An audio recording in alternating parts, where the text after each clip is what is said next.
I, love threat intelligence reports, and the global CrowdStrike annual threat report is always a great one.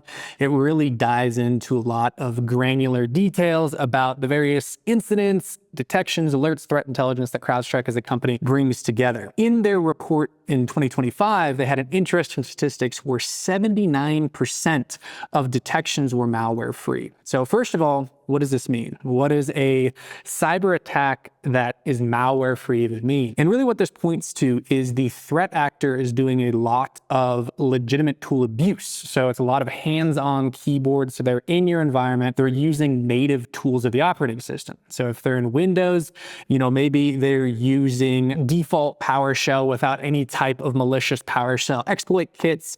Maybe they're using native encryption tools for the ransomware piece. Maybe they're using cert util for exfiltration, really trying to focus in on native tooling. And the reason they do this is because if you're not using malware, you've effectively avoided all static signature rules. So if you're detecting threats solely on atomic signatures, such as hashes, IP addresses, domain names, by using native default tools that are malware-free, you're able to avoid those detections because you're not using malware. This is really where the importance of behavioral detections come into play, as well as threat hunting.